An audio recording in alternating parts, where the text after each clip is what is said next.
നമസ്കാരം. കോട്ടയം നേഴ്സിംഗ് ഹോസ്റ്റലിൽ സംഭവിച്ച ക്രൂരത നമ്മളെല്ലാവരും കണ്ടതാണല്ലേ. സത്യം പറഞ്ഞാൽ കണ്ടുകൊണ്ടിരിക്കാൻ നമുക്ക് കഴിയും. നമ്മളെ പോലുള്ള ജനങ്ങൾക്ക് ഇതൊന്നും കണ്ടുകൊണ്ടിരിക്കാൻ പറ്റത്തില്ല. വിവരിക്കാൻ പറ്റാത്തത്ര വലിയൊരു ക്രൂരതയാണ്. ക്രൂരതയാണ് ആ പറയുന്ന പയ്യന്മാരോട് ഈ 5 ക്രിമിനലുകൾ കാണിച്ചിരിക്കുന്നത്. എങ്ങനെ ഈ പ്രായത്തിലുള്ള പയ്യന്മാർ ഈ ക്രൂരത ഒരു പയ്യനോട് കാണിക്കാൻ സാധിക്കും? അതിനേക്കാൾ അപ്പുറം ഇവരിത് കണ്ട് ചിരിക്കുകയാണെന്നേ. ഇത്രയും വലിയ ക്രൂരത അവരുടെ മനസ്സിലേക്ക് എങ്ങനെയാ വന്നത്? ഈ പയ്യന്മാരുടെ മനസ്സിലേക്ക് ഇതെന്ത് ചെയ്യാ? ഒരു പയ്യനെ കെട്ടിയിടുന്നു, കയ്യും കാലും കെട്ടിയിടുന്നത് എന്തുകൊണ്ട് കെട്ടിയിടുന്നു എന്ന് ചോദിച്ചു കഴിഞ്ഞാൽ അവർക്കെന്തോ പാർട്ടിക്ക് എന്തോ പൈസ കൊടുത്തില്ല. പൈസ കൊടുക്കാത്തതിന് എവൻ പൈസ കൊടുക്കില്ല എന്ന് പറഞ്ഞുകൊണ്ട് എവന്റെ റൂമിലേക്ക് വരുന്നു, കൈകാലുകൾ കെട്ടിയിടുന്നു, ഡ്രസ്സൊക്കെ അഴിച്ചു മാറ്റുന്നു, അതായത് ഷർട്ട് അഴിച്ചു മാറ്റുന്നു. അതിനുശേഷം എന്ത് ചെയ്യുന്നു? കോമ്പസ് കൊണ്ട് ഡിവൈഡർ കൊണ്ട് എന്ത് ചെയ്യുന്നു? വരയ്ക്കുന്നു. അവരുടെ ദേഹം ആസകലം വരയ്ക്കുന്നു. അതിൽ നിന്ന് വരുന്ന രക്തം കണ്ട് അവർ ചിരിക്കുന്നു.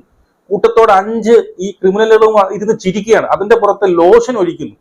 എന്നിട്ട് അവരുടെ നെഞ്ചിലെന്ത് ചെയ്യുന്നു? ക്ലിപ്പുകൾ തൂക്കുന്നു. അതായത് വലിച്ചിങ്ങനെ വിടയാണ്, ക്ലിപ്പിനെ ഇങ്ങനെ വലിച്ചു വിടുന്നു. അതിനുശേഷം ഡമ്പൽ 5ഉം 6ഉം കിലോയുള്ള ഡമ്പലുകൾ അവന്റെ സ്വകാര്യ ഭാഗത്തേക്ക് എന്ത് ചെയ്യുന്നു? എടുത്തു വെക്കുന്നു. എന്നിട്ട് അവൻ എണ്ണയാണ് 1, 2, 3, 4 എന്ന് പറഞ്ഞുകൊണ്ട് എന്ത് ചെയ്യുന്നു? ഓപ്പോസിറ്റ് കുത്തുകയാണെന്ന്. ആ ചെറുക്കൻ അവിടെ കിടന്ന് അയ്യോ അയ്യോ എന്ന് കിടന്ന് വിളിക്കുന്നു. യുവമാർ ഇത് കണ്ട് ചിരിക്കുന്നു. എന്ന് മാത്രമല്ല, യുവമാർ തന്നെ ഈ വീഡിയോ എടുക്കുന്നു. അപ്പൊ അവരുടെ മാനസികാവസ്ഥ നോക്കണം. ഇവര് തന്നെ ആ വീഡിയോ എടുക്കുന്നു, ഇവര് തന്നെ ഗ്രൂപ്പുകളിൽ ഷെയർ ചെയ്യുന്നു. അതിനർത്ഥം ഇത് ആദ്യമായി നടന്ന സംഭവങ്ങളൊന്നല്ല. ഇവര് നിരന്തരം ഇതുന്നുണ്ട്, ഇത് ആസ്വദിക്കുന്നുണ്ട്, ഇത് ഗ്രൂപ്പുകളിൽ ഷെയർ ചെയ്ത് ഇങ്ങനെയാണ് റാഗിങ് ചെയ്യുന്നത് എന്ന് കേൾക്കുമ്പോൾ നമ്മളെയൊക്കെ റാഗിങ് ചെയ്തിട്ടുണ്ടേ. നമ്മളും കോളേജിൽ പഠിച്ച നമ്മുടെ സീനിയേഴ്സ് റാഗിങ് ചെയ്തിട്ട് അങ്ങനെയൊന്നുമില്ല. കൂടിപ്പോയി പാട്ട് പാടിക്കുക, അല്ലെങ്കിൽ കുടുങ്ങി നിൽക്കാൻ പറയുക, അങ്ങനെയൊക്കെ റാഗിങ് ഞാനും വിധേയമായിട്ടുണ്ട്. ഇതൊക്കെ എക്സ്ട്രീം. ഇത് റാഗിങ് ആണോ? ഇത് റാഗിങ് ആണെന്ന് പറയാൻ പറ്റുമോ? ഇതൊന്നും റാഗിങ് അല്ല. ഇതൊക്കെ എന്താ പറയുക? ഇതൊക്കെ ഒരു കൊലപാതക ശ്രമമായിട്ടല്ലേ നമുക്ക് കാണാൻ പറ്റുമല്ലേ? അവനെ കൊല്ലാൻ വേണ്ടി ശ്രമം. എന്തെങ്കിലും അവൻ ചത്തുപോയെങ്കിലോ? അവനെ കിടക്കുന്ന രീതി കണ്ടെങ്കിൽ അവനെ ഇതിനു മുമ്പ് ഈ സംഭവം ചെയ്യുന്നതിന് മുമ്പ് നല്ല രീതിയിൽ അവനെ ഉപയോഗിച്ചിട്ടുണ്ട്. അവനെ അനങ്ങാൻ വയ്യ. അവനിങ്ങനെ കെട്ടി അയ്യോ അയ്യോ എന്ന് വിളിക്കാൻ മാത്രമേ അവൻ എന്ത് ചെയ്യുള്ളൂ. അവൻ ഈ പറഞ്ഞതുപോലെ പിന്നീട് ആവതുള്ളൂ. അമ്മാതിരെ അടിച്ച് റെഡിയാക്കിയതിന് ശേഷമാണ് യുവമാർ ഇത് ചെയ്യുന്നത്. മനസ്സിലായോ? ഇവരെ കോമ്പസിട്ട് കുത്തി എന്തൊക്കെ ചെയ്യുന്നത് ഇതൊക്കെ കണ്ട് എന്ത് ചെയ്യുന്നു? കണ്ട് എടുത്ത് അവരുടെ തന്നെ അത് ഷെയർ ചെയ്യുന്നു. അവരുടെ വാട്സപ്പ് ഗ്രൂപ്പുകളിൽ ഷെയർ ചെയ്യുകയാണ്. അത്രമാത്രം ക്രൂരതയാണ് ഈ മനസ്സുകളിൽ, ഈ പിള്ളേരുടെ മനസ്സുകൾ. ഇവന്മാരെയൊക്കെ ഫുൾ ജാതകം കിട്ടിയിട്ടുണ്ട് കേട്ടോ. ഇവന്മാരെയൊക്കെ ഫുൾ ജാതകം. ഇവന്മാരെ ഒരു ഗ്യാങ് ആണ് ഇവന്മാര്. അതുമല്ല പിന്നെ അറിയാൻ സാധിക്കുന്നത്, ഇതിന് മുമ്പേ ഇതുപോലുള്ള സംഭവങ്ങൾ നടന്നിട്ടുണ്ട്. അവിടുത്തെ മാനേജ്മെന്റ്, ഈ വാർഡനൊക്കെ എന്ത് തേങ്ങ എടുക്കുന്നത് അവിടെ? വാർഡൻ ഉണ്ടാവുമല്ലോ. ഞാൻ വാർഡനായിട്ട് വർക്ക് ചെയ്തൊരു വ്യക്തിയാണ്, നമുക്കറിയാം. മനസ്സിലായോ? വാർഡൻ എന്ത് ചെയ്തെന്ന് പറയുന്നത്, വാർഡൻ തൊട്ടടുത്ത റൂമിൽ ഉണ്ടായിരുന്നു എന്ന് പറയുന്നു. അതുപോലെ ഇതുപോലുള്ള സംഭവങ്ങൾ മുമ്പ് നടന്ന ഇവരെന്ത് ചെയ്തു? പറഞ്ഞൊതുക്കിയത്, കോംപ്രമൈസ് ചെയ്ത് വിട്ടു എന്നാ പറയണത്. ശരി, ഇങ്ങനെയൊന്നും ഉണ്ടാവത്തില്ല എന്ന് പറഞ്ഞ് കോംപ്രമൈസ് ചെയ്ത് വിട്ടു. ഇപ്പൊ എന്തായി? ഇപ്പൊ ഇത് പുറത്തു വന്നില്ലെങ്കിൽ അടുത്ത ഇതെന്താ എന്ന് വെച്ചാൽ ഇവർ ഒരു സംഭവം ചെയ്തു, ഇത് ചിലപ്പോൾ വീണ്ടും അടുത്ത വീണ്ടും എക്സ്ട്രീമിലേക്ക് ഇവർ പൊയ്ക്കൊണ്ടിരിക്കും. അങ്ങനെയാണ് മരണങ്ങൾ സംഭവിക്കുന്നത്. മനസ്സിലായോ? ഈ ക്രൂരത. ഇനി യവമാരുടെ ഡീറ്റെയിൽ കിട്ടിയിട്ടുണ്ട്. 5 പേരാണുള്ളത് ഇതിനകത്ത്.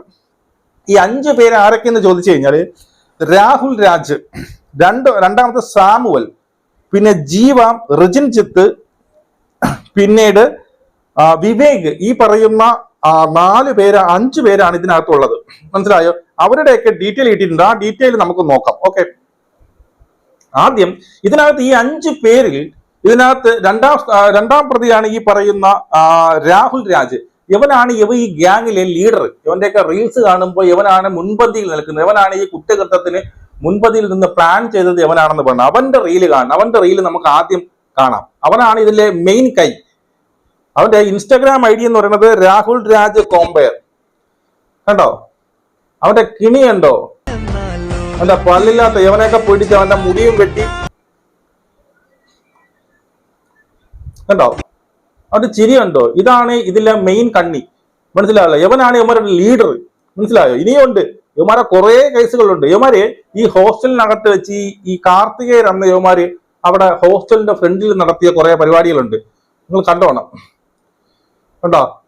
ഇതൊക്കെ കണ്ടു കഴിഞ്ഞ് ഈ കൂടി നിൽക്കുന്നവന്മാരില് ഈ പറയുന്ന ഏതാണ്ട് പേരുണ്ട്. 5 പേരിൽ 3-4 എണ്ണത്തിന് ഇതിനകത്ത് നമുക്ക് കണ്ടാൽ തിരിച്ചറിയാൻ സാധിക്കുന്നുണ്ട്.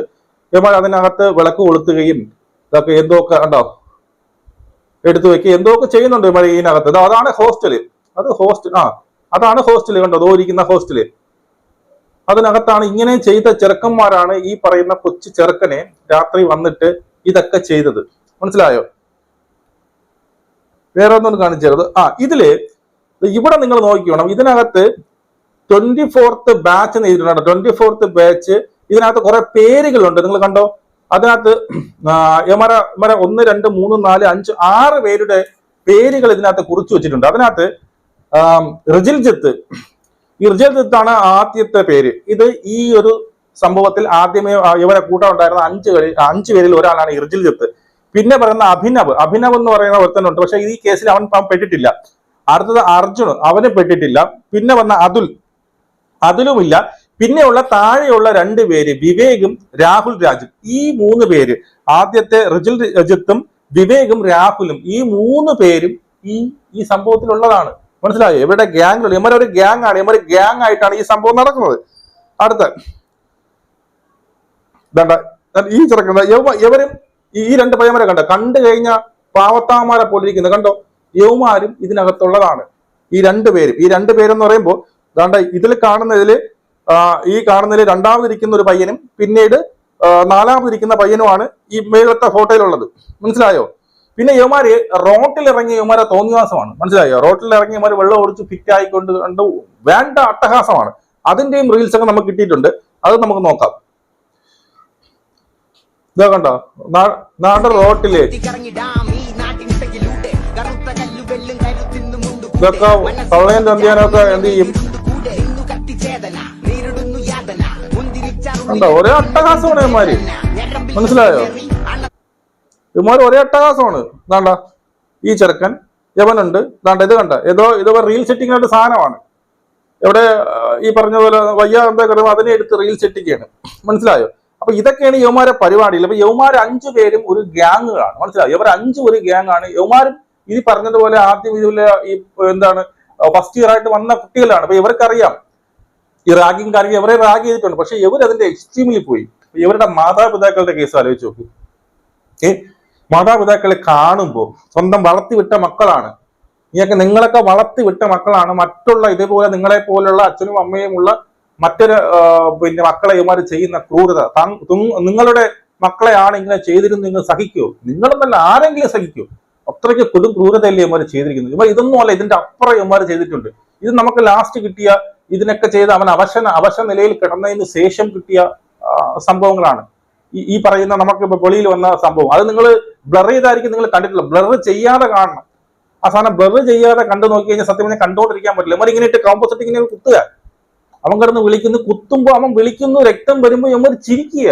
അപ്പൊ അവരുടെ മാനസികാവസ്ഥ നോക്കിക്കുക. നമുക്ക് ഈ പൊതുവെ നമ്മൾ ഈ പറയുന്ന രക്ഷകർത്താക്കളെ നോക്കിക്കഴിഞ്ഞാൽ ഈ 10 അല്ലെങ്കിൽ +2 ഒക്കെ കഴിഞ്ഞ് കുട്ടികളെ പിന്നീട് നല്ലൊരു ഭാവി നല്ലതാവട്ടെ എന്ന് പറഞ്ഞ് പല ഇതുപോലുള്ള ഹോസ്റ്റലിലൂടെ എത്ര മരണമെന്നറിയാം അവിടെ നടക്കുന്നത്. ഈ റാഗിങ്ങിന് ഒരു തടയിടാൻ ആർക്കും പറ്റില്ല. ഇതിപ്പം കുറെ ദിവസം നമ്മളെല്ലാരും കൂടി ജയ് എന്നിടത്ത് വിളിക്കും, കുറെ എണ്ണത്തിന് ചീത്ത വിളിക്കും, കുറെ എണ്ണത്തിന് ഇതുപോലെ എക്സ്പോസ് ആക്കും. കുറച്ച് കഴിയുമ്പോൾ പിറ്റേ ദിവസം ഇത് തന്നെയാണ് സംഭവിക്കുന്നത്. നാളെ തൊട്ട് ഇത് തന്നെ സംഭവിച്ചുകൊണ്ടിരിക്കും. അല്ലെങ്കിൽ ഇപ്പൊ തന്നെ നമ്മൾ ഈ സംസാരിച്ചിട്ടിരിക്കുന്ന സമയത്ത് തന്നെ ഇതുപോലുള്ള റാഗിങ്ങുകൾ ഈ പറയുന്ന ഹോസ്റ്റലുകളിൽ നിരന്തരം നടന്നുകൊണ്ടിരിക്കുന്ന ഒരു സംഭവമാണ്. മനസ്സിലായി? അപ്പം മാതാപിതാക്കൾ ഇവരെയൊക്കെ പഠിപ്പിച്ചൊരു ലെവലാക്കി എന്ത് ചെയ്യും, നല്ല ഭാവിക്ക് വേണ്ടിയിട്ട് ഓരോരുത്ത് പറഞ്ഞു വിടും. അവരുടെയൊക്കെ ജീവൻ അവിടെ വെച്ചാണ് ഇവരുടെ ട്രെയിനിങ് പോയിന്റ്. ഇവർ ഏത് രീതിയിൽ സമൂഹത്തിൽ ഏത് രീതിയിൽ വളർന്നു വരണം എന്നൊക്കെ തീരുമാനിക്കുന്ന ഒരു ഒരു സ്റ്റേജാണത്. അവിടെ ഇതുപോലുള്ള പിന്നീട് കൂട്ടുകെട്ടിൽ ചെന്ന് പെടുന്നു. അവിടെ ഇതുപോലുള്ള പിന്നെ എന്ത് ചെയ്യുന്നു, റാഗിങ്ങിന് വിധേയമാകുന്നു. ഇവർ എതിർക്കുമ്പോൾ നീ എന്താ സീനിയറിനെ എതിർക്കുന്നുണ്ടെന്ന് ഇവർക്ക് വാശിയാണ്. അവിടെ ആരും കൺട്രോൾ ചെയ്യാനില്ലെങ്കിൽ ഇവരെ റാഗ് ചെയ്യുന്നത് എന്താണ് അവിടെ ചെയ്യുന്നത് എന്നുള്ളത് കൃത്യമായിട്ട് കൺട്രോൾ ചെയ്യാനുള്ളത്. എല്ലായിടത്തും ഈ സാധനം നടക്കും. ഇതല്ല ഇതിന്റെ അപ്പുറം നടക്കും. എത്രയോ കൊലപാതകങ്ങൾ നമ്മൾ കണ്ടിട്ടുണ്ട്. എത്രയോ പേര് ഹോസ്റ്റലിൽ നിന്നൊക്കെ മുകളിൽ നിന്നൊക്കെ ചാടി മരിക്കുന്നു ഈ റാഗിങ് സഹിച്ചുകൊണ്ട്. അപ്പൊ ഈ ക്രിമിനലുകളെ എന്ത് ചെയ്യണം, പുറത്തു വിടാൻ പാടില്ല. മനസ്സിലായോ? വേറെ എന്ത് നമുക്ക് പറയാം? നിങ്ങളുടെ അപ്പുറം നിങ്ങൾ കമന്റ് രേഖപ്പെടുത്തി നമുക്ക് വേണ്ടി കാണാം. ശരി.